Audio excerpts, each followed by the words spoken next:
నా పేరు తాళ్ళూరి సౌరిబాబు అండి.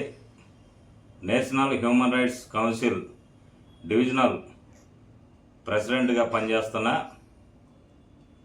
అయితే నిన్న వచ్చినటువంటి పేపర్లో కొన్ని విషయాలు మా దృష్టికి వచ్చినాయి.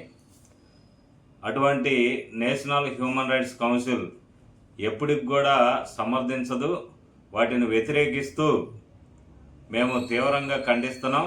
అటువంటి వారు ఏమన్నా ఉంటే వారిని కఠినంగా శిక్షించాలని మా నేషనల్ హ్యూమన్ రైట్స్ సంస్థ కోరుకుంటుంది. నేషనల్ హ్యూమన్ రైట్స్ సంస్థ ఏ విధంగా పనిచేస్తుందంటే, ఒక మానవుడికి ఎక్కడైతే అన్యాయం జరిగిద్దో అక్కడ నేషనల్ హ్యూమన్ రైట్స్ కౌన్సిల్ సంస్థ వ్యక్తులు ఉంటారు. ఇది గమనించాల్సింది ప్రతి ఒక్కరు గమనించాలి. ఎందుకంటే ప్రతి ఒక్కరు కూడా సేవ చేయాలి, నేను ప్రజాసేవ చేయాలి అనే ఆలోచనతో వస్తారు.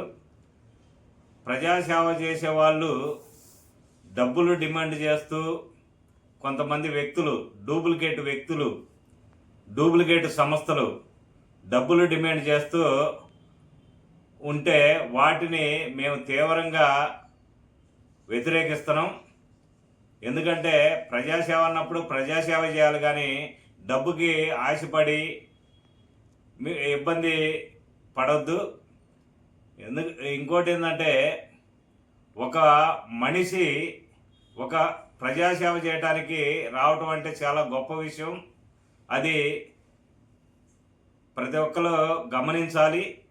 కనుక ఒకటే, నిన్న తిరుపతిలో జరిగినటువంటి ఆ యొక్క సమస్యని మేము తీవ్రంగా ఖండిస్తున్నాం. అది నిజమైతే తీవ్రంగా ఖండిస్తున్నాం. వారి మీద కఠిన చర్యలు తీసుకోవాలని చట్టాన్ని కోరుకుంటున్నాం. నేషనల్ హ్యూమన్ రైట్స్ కౌన్సిల్ అనేది ఎక్కడైతే అన్యాయం జరిగిద్దో అక్కడ నేషనల్ హ్యూమన్ రైట్స్ కౌన్సిల్ నిలబడిద్ది, అన్యాయానికి వ్యతిరేకంగా ఉండిద్ది, న్యాయం జరిగేదాకా కూడా పోరాడిద్దని కోరుకుంటున్నా. ఎంత దాకైనా నేషనల్ హ్యూమన్ రైట్స్ కౌన్సిల్ పోవడానికి సిద్ధంగా ఉంది. ఈరోజు మా యొక్క సంస్థ 14 రాష్ట్రాల్లో పనిచేస్తుంది. 14 రాష్ట్రాల్లో కూడా ఏ మచ్చ లేకుండా నిజాయితీగా పనిచేస్తుంది. కనుక ప్రతి ఒక్కరు గమనించి ఇటువంటి డూప్లికేట్లు సంస్థని ఈ యొక్క సంస్థలన్నీ కూడా తిప్పికొట్టాలని కోరుకుంటున్నాను. నమస్కారం అండి, నా పేరు జడా రాజేశ్వరి.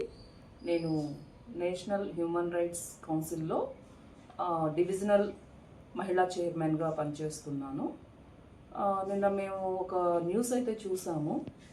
తిరుపతిలో 4 అరెస్ట్ అని హ్యూమన్ రైట్స్ పేరు పెట్టుకొని ఇలాంటి పనులు చేస్తున్నారు. మేము తీవ్రంగా ఖండిస్తున్నాం ఈ విషయాన్ని. ఇలాంటి ఎక్కడ అన్యాయాలు అక్రమాలు జరిగినా వాళ్ళ మీద యాక్షన్ తీసుకోవడానికి మేము కూడా చేయాల్సిన పోరాటాలు ఎన్నో చేస్తాము, మేము మా సంస్థకి అండగా ఉంటాము అని ఇట్లాంటి వాళ్ళని అసలు వదలొద్దు, కఠినంగా వాళ్ళని శిక్షించమని మేము కోరుకుంటున్నాము. నేషనల్ హ్యూమన్ రైట్స్లో మేము మహిళ. నా పేరు జొన్న పావని. నేను నేషనల్ హ్యూమన్ రైట్స్ కౌన్సిల్లో డివిజనల్ జనరల్ సెక్రటరీగా ఉమెన్ పోర్ట్లో పనిచేస్తున్నాను. 29వ తారీఖు మేము ఒక వీడియో చూసాము. తిరుపతిలో ఒక సంఘటన జరిగింది. మానవ హక్కులను ఉపయోగించుకొని డబ్బులు అడగడం జరిగింది. 4 అరెస్ట్ అయ్యారు. ఇలా మా మానవ హక్కుల సంఘాన్ని ఉద్దేశించి తప్పుడు సమాచారాలు అలాగే తప్పుడు అభిప్రాయాలతో ఉపయోగించుకోవడం జరుగుతుంది. కాబట్టి మా నేషనల్ హ్యూమన్ రైట్స్ కౌన్సిల్ వాళ్ళందరూ కూడా ఖండిస్తున్నాం. అలాగే మా సంస్థకి చెడ్డ పేరు తెస్తే కఠినంగా చర్యలు తీసుకుంటామని మేమందరం కోరుకుంటున్నాం.